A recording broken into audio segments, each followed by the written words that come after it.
The night the storm rolled over the valley, the wind howled like an old ghost searching for a home. In the quiet village of Cedar Hollow, nestled between wide golden plains and the shadow of the mountains, lanterns flickered in windows and shutters rattled against the wooden frames. The year was 1879, and life in the little settlement moved slow, the way the river curved through the land, steady, unhurried, and full of stories untold. But that night would not be remembered for its peace. It would be remembered for the single mistake that changed a cowboy's life forever. He was a man who preferred silence to chatter and solitude to crowds. Folks around Cedar Hollow knew him simply as the cowboy who worked the North Ridge Ranch, a man of few words and fewer smiles. He had lived long enough under the wide skies to learn that the world didn't owe him kindness. The scars along his hands told of hard seasons, and the emptiness in his eyes spoke of something lost, something he never talked about. His cabin sat on the edge of the village, near a grove of cottonwoods where the wind whispered through the branches at dusk. He often came home after dark, boots heavy with dust, hat pulled low, the kind of man who carried his loneliness like a shadow. That evening, he had been out longer than usual. The storm caught him halfway down the ridge, and by the time he made it back, the rain had turned the earth to mud. The fire in his hearth burned low as he peeled off his wet coat, every muscle aching from the day's work. He lit a lantern, its glow spreading softly across the small cabin. One bed, one table, one man's world. Outside, thunder rolled again, deep and distant like the growl of a restless sky.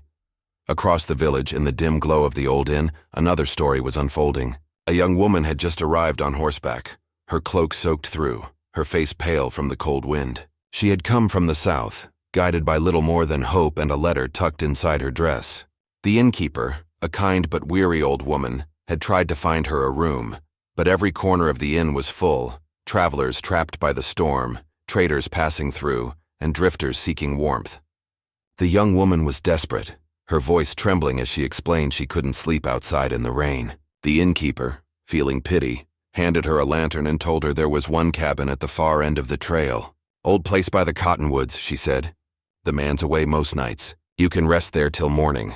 The young woman didn't know the man. She didn't even know his name. She only knew the road behind her was too long and the storm too fierce to go back. So she followed the trail, her boots slipping in the mud, the light trembling in her hand. The cabin appeared like a ghost through the rain, its windows dim, the roof glistening with water. She hesitated at the door, heart pounding in her chest. When no answer came to her knock, she pushed it open, whispering softly into the dark. "Hello? Is anyone here?" Only silence replied, broken by the low crackle of dying embers in the hearth. She stepped inside, closing the door behind her. The air was warm compared to the storm outside. A man's hat hung on a peg, a lasso coiled neatly by the door, and boots rested near the bed. She thought maybe the innkeeper was right. The man must be away. Exhausted and drenched, she set her lantern down and slipped out of her wet cloak. The bed looked like heaven itself. She didn't mean to intrude, only to survive the night. So she lay down, her body sinking into the rough quilt, and before long the storm song carried her into sleep. Some time later, the cowboy returned. He didn't expect company. He never did. He stepped inside, the door creaking behind him, water dripping from his coat. The lantern had burned low, leaving only a soft golden hue across the room. He was about to hang his hat when he noticed something strange. The faintest sound of breathing, steady and soft, coming from his bed. His brow furrowed as he reached for the lantern, the light spilling over the quilt. And there she was. At first he thought he was dreaming. A stranger lay in his bed, her hair spread across the pillow like spilled ink, her face peaceful, unaware of the storm or of him. She looked out of place in his world, too delicate, too calm, too untouched by the dust of the plains. His heart stumbled in his chest, and for a long moment he just stood there, unsure what to do. He could have woken her, demanded answers, sent her away, but something about her presence, gentle, quiet, unafraid, stopped him. He turned away, running a hand through his wet hair, unsure why he felt more unsettled than angry. The cabin, once empty and cold, suddenly felt alive. He took a deep breath and sat by the fire, watching the flames dance while the storm howled outside. Every once in a while he glanced at the bed, wondering who she was, where she came from, and what kind of twist of fate had brought her there. By dawn, the storm had eased. Light crept through the cracks in the shutters, turning the room a soft gold. The woman stirred, half dreaming, half waking. She blinked, confused at first by the unfamiliar ceiling, then froze when she saw the man sitting by the fire. For a heartbeat, neither spoke. The air between them was thick with confusion and unspoken questions. Her face flushed as she sat up, clutching the blanket around her shoulders. I'm sorry, she whispered, her voice barely steady. The innkeeper said she thought this place was empty. He turned his head slightly, his eyes calm but unreadable. It ain't, he said quietly. But I reckon it's all right. You didn't know. The woman's breath trembled. She stood, gathering her things, fumbling to explain. She said she'd been traveling alone, running from something she couldn't yet name. Her words came in fragments, but the sadness behind them was clear. The cowboy didn't ask more than she offered. He just listened, nodding once, his gaze distant. When she reached the door, the wind outside caught her hair and carried the scent of rain through the room. She paused, looking back. There was something about his stillness, how he didn't demand, didn't accuse, that made her hesitate. Thank you, she said softly. He only nodded, eyes following her as she disappeared into the morning mist. The cabin felt colder when she was gone. He stared at the empty bed for a long time, as if it had taken something from him. A trace of warmth, a flicker of hope he hadn't felt in years. Out in the distance, the church bell rang through the valley, calling folks to the new day. Life in Cedar Hollow went on, the same as it always did. But for the cowboy, something had shifted. He didn't know her name, didn't know why she'd come, but he couldn't shake the feeling that the storm had carried her to him for a reason. That evening, as the sun dipped low behind the ridge and the sky turned the color of copper, he saw a figure walking along the dirt road, the same woman, her cloak trailing behind her, heading toward the edge of town. He stepped out onto his porch, his shadow stretching long across the ground. The wind whispered through the cottonwoods again, and a strange feeling stirred in his chest, something halfway between curiosity and fate. He didn't call out to her, not yet. But he knew deep down, something about that night wasn't over. And as the last light faded from the sky, he realized that sometimes, the mistakes that find you in the dark can change everything you thought you knew about your life. The story of that night had just begun. The morning after the storm, Cedar Hollow looked like it had been washed clean. The streets were slick with rainwater, puddles glimmered in the sunlight, and smoke from breakfast fires rose into the clear blue sky. The townsfolk went about their business as they always did, feeding livestock, tending stores, and gossiping at the mercantile. But whispers carried faster than the wind in a place like that. By noon, word had spread that a stranger had come into town, a woman traveling alone. No one knew her name or her story, only that she'd arrived on horseback in the middle of the storm and left the old inn before daylight. Folks were curious. Some were kind, others suspicious. Cedar Hollow had seen its share of travelers, but rarely a woman who looked lost and carried secrets in her eyes. Down by the blacksmith's shop, a couple of ranch hands leaned on the fence, trading guesses about who she might be. Probably running from something, one said, spitting into the dirt. Ain't no woman rides through a storm like that for no reason. Another shrugged. Could be looking for someone. Folks come here for work, for land, for a fresh start.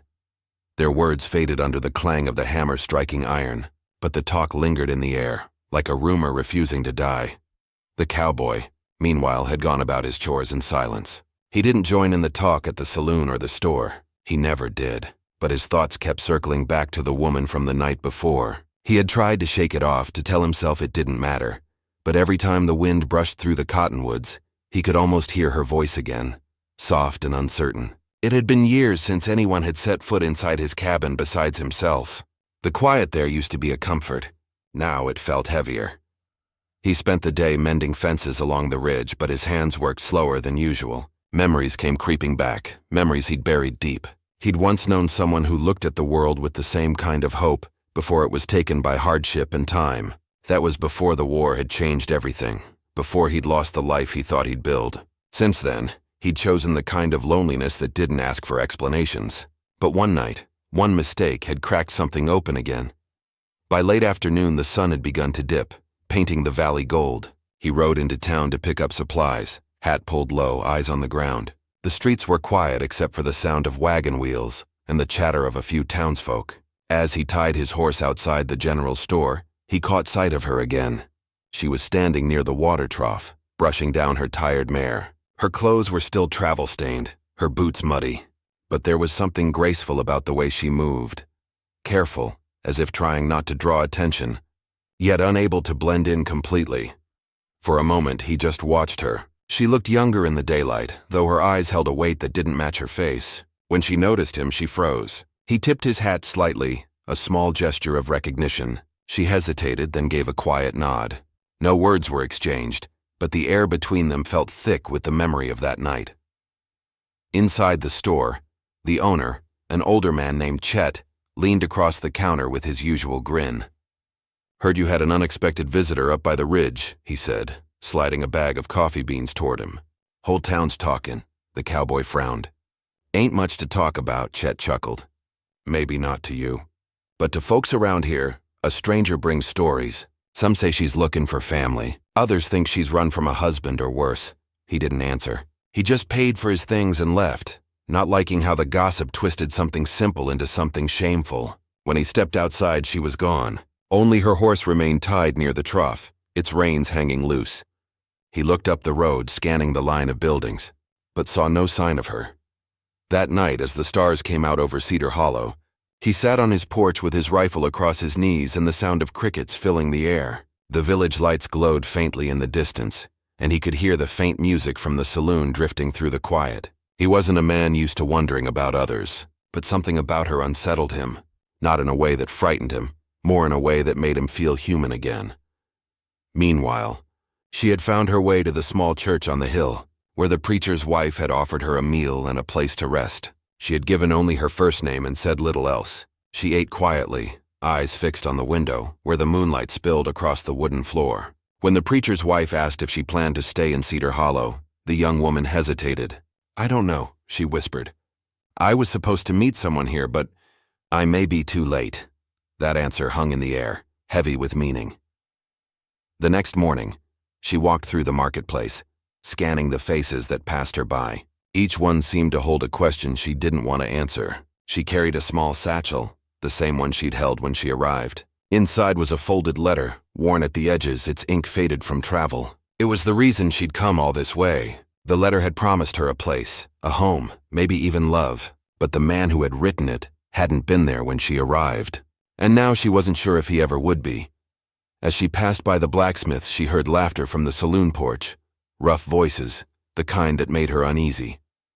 A few men turned to watch her, and she lowered her gaze, walking faster. That was when she saw him again, standing by the livery stable, talking quietly to the stable hand. She hesitated, then approached, her heart pounding. "Sir," she said softly, her voice trembling, "I wanted to thank you for last night. I didn't mean to intrude." He looked at her for a long moment before answering. "Ain't need for thanks. You did what you had to." She smiled faintly, though her eyes looked tired. "Still, I should explain.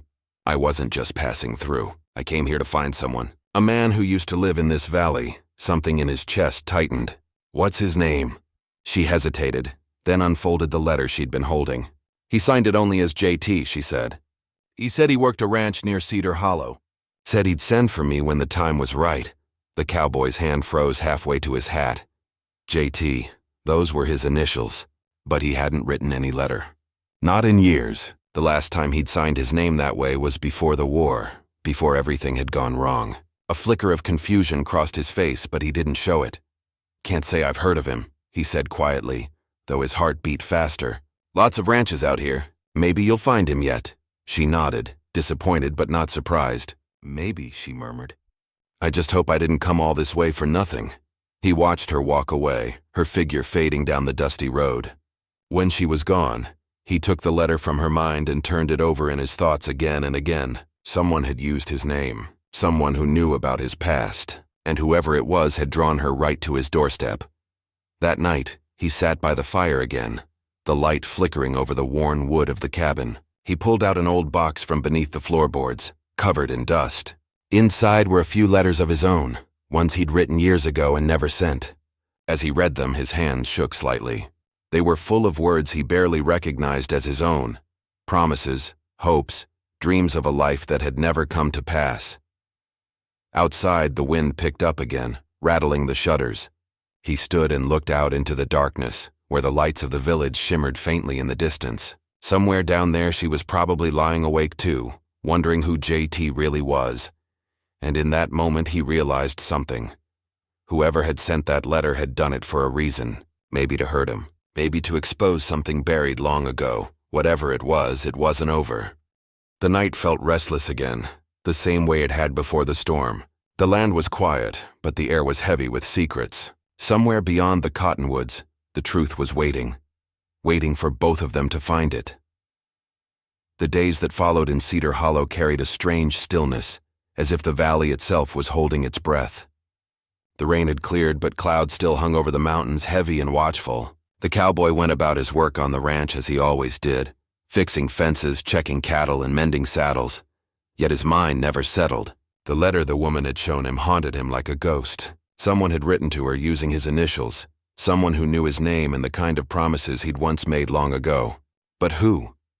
There weren't many left who remembered the man he used to be. At night, when the fire burned low and the wind slipped through the cracks of the cabin, he found himself staring at that same letter she'd described, imagining the words in his own handwriting. It had been years since he'd written to anyone, and yet her story tugged at something buried deep, something painful and unfinished. He told himself it didn't matter, that it was none of his concern. But each morning he caught himself glancing toward the road that led to town, half expecting to see her walking back through the cottonwoods, down in Cedar Hollow. Life kept moving, but the stranger had not gone unnoticed. She had taken up temporary work at the boarding house, helping the innkeeper with chores in exchange for a small room. The townsfolk were polite enough, though their curiosity simmered beneath every smile. Some whispered that she was a widow. Others said she was running from the law, but no one knew the truth. She rarely spoke of her past, and when she did, her voice carried a weight that made others stop asking. The preacher's wife visited her often, bringing small baskets of bread or stitching supplies. One afternoon, as they sat by the window sewing, the woman finally asked, "What do you hope to find here, dear?" The stranger paused, her needle stilling in her hand. "I'm not sure anymore," she admitted. "I came looking for a man who said he could give me a home. But now I think maybe I was chasing an idea more than a person." The preacher's wife smiled kindly. "Sometimes the Lord leads us down the wrong road to show us what we're really looking for." The young woman nodded, though her heart still ached with uncertainty. Every time she closed her eyes, she saw the cowboy's face, the quiet strength in his eyes, the loneliness she recognized because it mirrored her own. She told herself it was only gratitude she felt, but the thought of him lingered longer than it should have. That same evening, as dusk settled over the plains, the cowboy rode into town again. The saloon was dimly lit, smoke curling toward the ceiling as piano music drifted through the noise of laughter and clinking glasses. He rarely came there, but that night he needed answers. He knew a few men in town who dealt in more than horses and cattle, men who knew things about people, especially newcomers. At the far end of the bar sat a man named Pike, a drifter with eyes sharp as a hawk's and a voice that carried too easily. The cowboy sat beside him and ordered a whiskey. "Word is you've been asking about that woman," Pike said with a grin, not bothering to hide it. "Pretty little thing, that one. Caused quite a stir." "I'm not asking for gossip," the cowboy said evenly. "I just want to know who sent her here." Pike leaned back, studying him. "That depends. You planning to help her, or keep her from finding what she came for?" The cowboy's jaw tightened. "I just want the truth." After a long pause, Pike lowered his voice. "There's talk she's carrying a letter from a man out east. Could be someone using your name to settle old debts or stir up trouble. Heard it's connected to a land claim, something to do with the North Ridge." The cowboy froze. The North Ridge was his land, the only piece of the world that truly belonged to him. He'd bought it after the war with what little money he had left. If someone was using his name to file papers, it meant trouble, serious trouble. "Who's behind it?" he asked quietly. Pike shrugged. "Can't say for sure, but I'd look to the Harper brothers. They've been sniffing around the ridge for months. Word is they're looking to claim it for themselves. Maybe the girl's just caught in the middle of it." The cowboy said nothing more. He finished his drink, paid his tab, and left. The night air felt heavy as he stepped into the street. He looked toward the boarding house across the square, where a faint light glowed in an upstairs window. A part of him wanted to warn her, to tell her she might be tangled in something dangerous. But another part told him to stay away. Getting close to anyone had never ended well for him before. Still, when he returned to the ranch, he couldn't sleep. The sound of the wind through the cottonwoods reminded him of her voice, and the thought of her being used by the Harpers made his chest tighten with a feeling he didn't want to name. The next day, trouble arrived early. A rider came up the trail just after sunrise, kicking up dust as he pulled to a stop at the cabin. It was one of the ranch hands from town, out of breath and wide-eyed. "Harper boy's been asking about you," he said. "Said they've got papers saying the land up north belongs to JT. Your mark, your name. Sheriff says he's got to look into it." The cowboy's eyes darkened. "They forged it." "Looks that way," the ranch hand replied. "And guess who brought the letter that started it all? That stranger woman." He didn't wait to hear more. He saddled his horse and rode hard toward town, dust trailing behind him. By the time he arrived, the main street was already busy. The Harper brothers stood near the sheriff's office, grinning like they owned the place. The woman was there too, pale and nervous, clutching the letter in her hands. When she saw him, her expression shifted, relief mixed with fear. "I didn't know," she whispered as he approached. "They told me this was yours. That you'd sent for me." He looked at her, then at the Harpers. "You used her," he said, his voice low and steady. "You forged my name to steal what don't belong to you," the older Harper laughed. "Ain't forgery if she's got the proof in her hand. Letters signed plain as day. JT must be you unless there's another one riding around here." The sheriff stepped between them. "Now hold on," he said. "We'll get to the bottom of this. No need for threats." The cowboy took a slow breath, trying to keep the anger out of his voice. "That land's mine, always has been. They're lying, and they know it." The sheriff looked uneasy. "Then you'd best find a way to prove it. Until then, I can't stop them from filing their claim." The Harpers smirked, tipping their hats before walking away. The woman stood frozen, guilt written all over her face. "I'm sorry," she said softly. "They said they worked for you. I didn't know they'd used your name." He didn't answer right away. His jaw clenched, but when he finally spoke, his voice was calm. "You were just caught in the wrong place at the wrong time." She looked down, her hands trembling. "If I'd known, it don't matter," he said, though his tone softened. "What matters now is fixing what they started." He turned and walked away, leaving her standing there in the dust. But inside, the weight of her words pressed against him like a stone. He could tell she wasn't lying. Someone had set her up, used her innocence to open a door they couldn't have forced on their own. That night, he rode north toward the ridge, where his land stretched out beneath the stars. The wind carried the smell of sage and earth, and the moon lit the old fences he'd built with his own hands. Somewhere out there, hidden in the dark, he knew the Harpers were planning their next move. Back in town, the woman sat alone by her window, watching the lantern lights fade along the main street. The letter lay open on the table beside her, the ink shimmering faintly in the lamplight. The words that had once filled her with hope now looked cruelly familiar, sweet promises written in a hand she now realized wasn't his at all. She folded the letter and pressed it to her chest, whispering to the quiet room, "What have I done?" Outside, the wind began to rise again, carrying with it the sound of distant thunder rolling over the plains. The storm that had first brought her to Cedar Hollow was gone. But another one was building, one made not of rain or lightning but of secrets, lies, and the kind of danger that could change both their lives forever. The wind had grown colder over the next few days, sweeping through Cedar Hollow with a sharp bite that carried dust and tension alike. The whole town could feel something stirring beneath the quiet, like the land itself was holding back a storm that hadn't yet broken. Folks spoke in lowered voices at the mercantile, glancing toward the ridge where the dispute over the land had started. They all knew the Harper brothers had a reputation for trouble, and if they were trying to steal something, they'd stop at nothing to get it. The cowboy hadn't been seen in town since that day outside the sheriff's office. Rumor said he was preparing for a fight, though no one knew how far he was willing to go. Those who'd worked with him on the ranch said he was quieter than ever, his eyes distant, his movements sharper, like a man who'd already decided to walk a line he couldn't come back from. But the truth was more complicated than the whispers. He wasn't angry for the land alone, it was what the land meant. It was his last tie to a promise he'd made long ago, one that he'd built his whole life around keeping. Losing it would mean losing the last piece of himself that still felt real. The woman, meanwhile, was caught between guilt and confusion. She couldn't stop thinking about what she'd done, even if it hadn't been intentional. Every time she walked through the streets, she could feel eyes on her. Some looked with pity, others with quiet blame. She'd come to Cedar Hollow believing she was answering a letter from a man who wanted to build a life with her. Now that letter had nearly destroyed one. Late one afternoon, she gathered her courage and rode out toward the ridge. She couldn't bear the thought of leaving things the way they were. The path was rough, the kind that wound through tall grass and scrub oak. But she followed it until she saw the small cabin through the trees. Smoke curled faintly from the chimney, a sign that he was home. Her heart pounded as she dismounted and approached the door. He opened it before she could knock, as if he'd known she was coming. His eyes were tired, his face shadowed from sleepless nights. "You shouldn't have come here," he said quietly.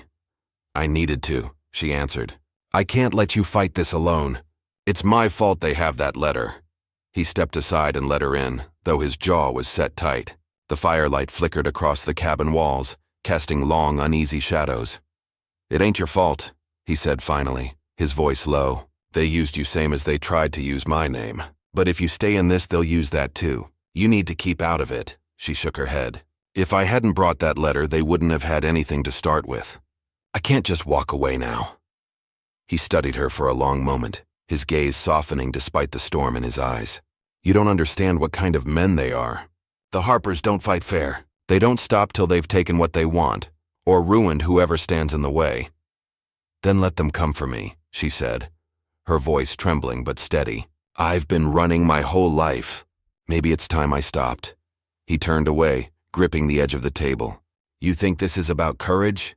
This is about survival. I can handle what's coming, but I won't have you caught in the middle." Before she could answer, a sound broke through the quiet. The distant thud of hooves, slow and deliberate, echoing up the trail. They both froze. The cowboy moved to the window, lifting the curtain just enough to see. Two riders approached, their silhouettes sharp against the pale sky. "The Harpers," he turned back to her. "Stay here. Don't come out no matter what happens." She wanted to protest, but the look in his eyes silenced her. He stepped out into the cold evening, closing the door behind him. The brothers reined in their horses near the fence line, smirking as he approached. "Evening, JT," the older one called out. "Fine night to settle things, wouldn't you say?" He didn't answer. His hand rested loosely on his belt, not yet near the revolver holstered at his hip. The younger Harper grinned. "No need for guns unless you're planning to make this ugly. We just came to talk. I'm listening," he said. The older brother dismounted, dusting off his coat. "You see, that letter she brought's just the start. We've got papers now, real ones. Filed them with the sheriff this morning. Seems the land up north ain't rightly yours anymore." The cowboy's eyes narrowed. "You forged more than my name, didn't you?" The man laughed. "You can call it forgery. I call it business. Land's valuable, and you're sitting on more than you can handle. We're just helping it go to better use." He took a slow step forward. "You're playing with fire." "Maybe," the older Harper said, smirking. "But you're the one standing in the middle of the flames." The cowboy didn't move. The tension between them stretched like a wire ready to snap. Behind him, the woman had crept to the window, her heart hammering as she watched the standoff unfold. Finally, the older Harper leaned in close, lowering his voice. "We ain't done yet, JT. You got till the end of the week to clear off that land. Or we'll come back, and next time it won't just be talk." He mounted his horse, turning toward the trail. As they rode off, the sound of their laughter echoed through the trees, cruel and mocking. Inside the cabin, she met him at the door. "What did they say?" "Nothing I didn't expect," he replied, his tone grim. "They'll be back. Then you can't stay here alone," she said. "You'll need help. Someone to stand with you." He gave a faint smile, one that didn't reach his eyes. "Help's hard to come by in this town. Folks don't stick their necks out unless they've got something to gain." "I will," she said softly. "I don't have anything left to lose." He stared at her for a moment, seeing the determination behind her fear.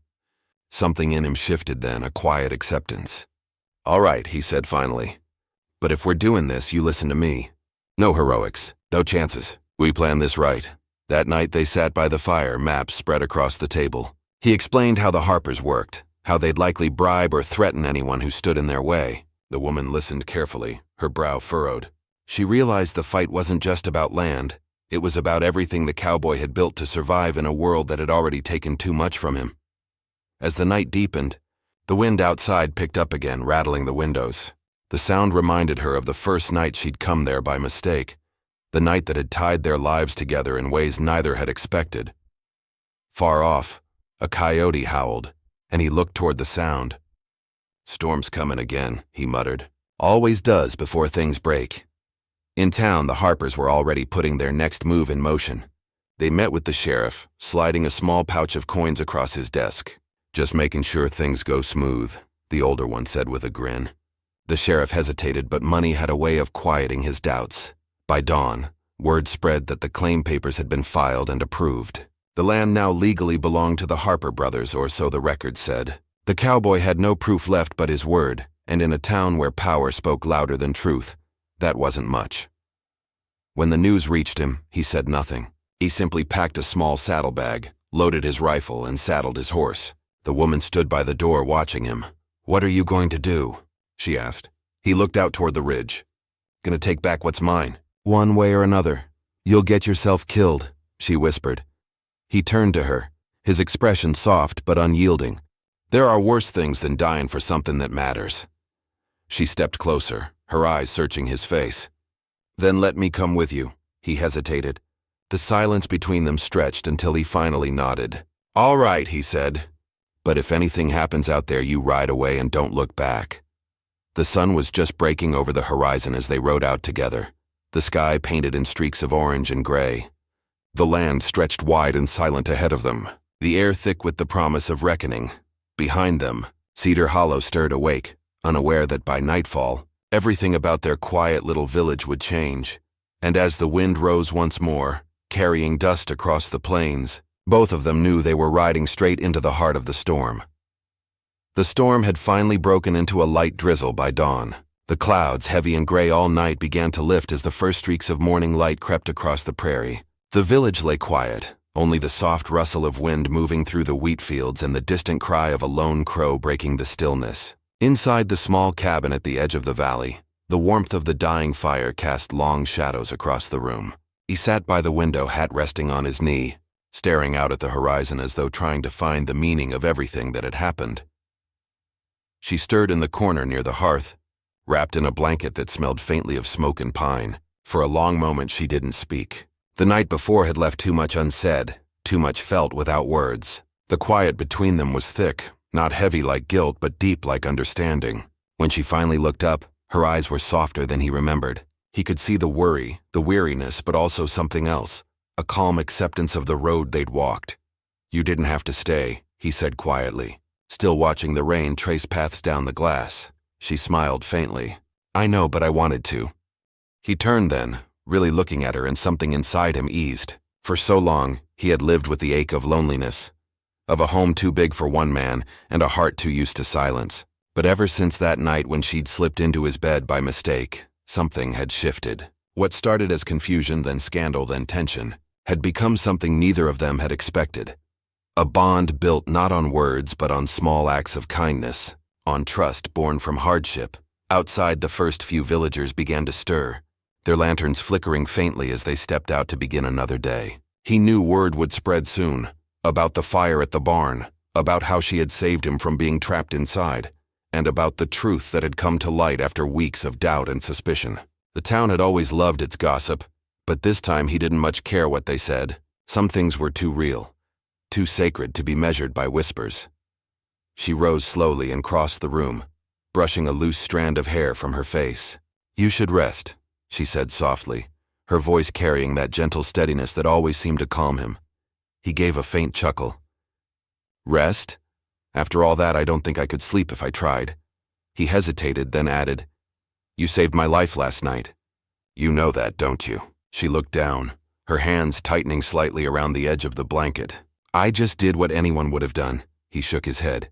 "No, not anyone." For a moment, the air between them was filled with the sound of rain tapping the roof.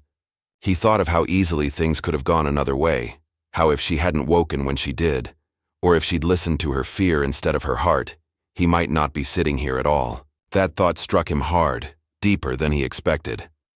She moved to the table, her fingers tracing the edge of a chipped mug before looking up at him again. "So what happens now?" she asked.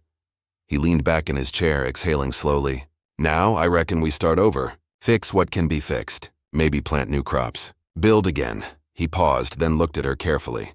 "You could stay if you wanted." She blinked, caught off guard. "Stay?" He nodded. "The village could use a good heart like yours, and I could use the company."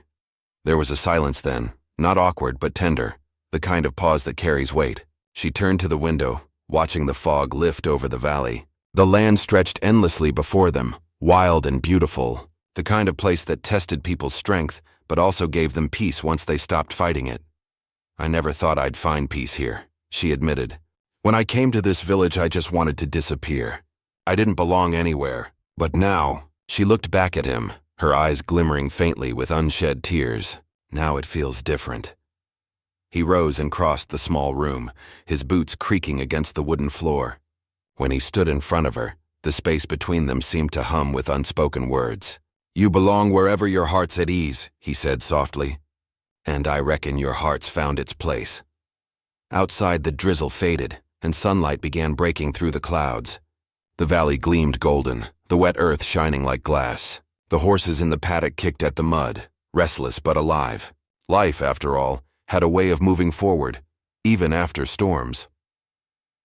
By noon, the town was alive again. People gathered near the well, exchanging stories about the fire and the night's chaos. Some looked toward his cabin with curiosity, others with quiet respect. They all knew something had changed, not just for him but for the town itself. The old grudges that once divided folks seemed smaller now. Sometimes it took a near tragedy to remind people of their humanity. He helped her hitch the wagon, though she didn't seem to be going far. She had planned to leave that morning, heading west toward a friend's homestead, but something kept her there longer than she intended. "I was supposed to be gone by now," she said softly. Glancing toward the road, he smiled faintly. Then maybe time had other plans. They stood there for a while, the silence filled only by the sound of wind and distant laughter from the children running near the fence line. She finally took a step closer, holding out her hand. "Thank you," she said. He looked at her hand, then took it gently. "For what?" "For not turning me away that first night. For believing in me when no one else did." He gave a slow nod, holding her gaze. "You changed more than you know." She squeezed his hand once, then let go. "Maybe that's what we're all trying to do," she said softly.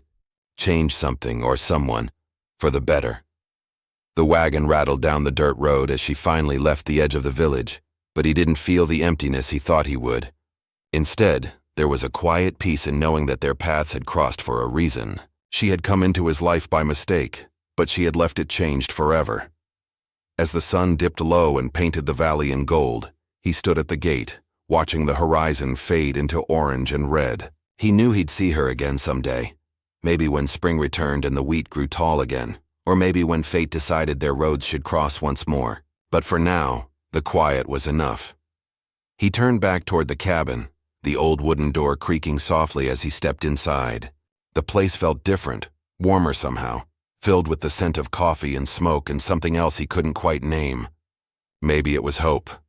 And though the story of how she'd slipped into his bed by mistake would live on in the whispers of the old American village, he knew the truth of it ran much deeper. It wasn't about a mistake at all. It was about timing, about hearts that find each other when the world least expects it. Sometimes, life's greatest changes begin in the quietest moments, in the places where we never meant to be. And as the light faded from the prairie sky, the cowboy finally understood.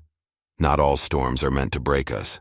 Some come to wash us clean, to make room for something new. That night, the fire burned gently in the hearth, and the cabin stood as a small, steadfast promise against the vastness of the land, a reminder that even the most unexpected meeting can change a life forever.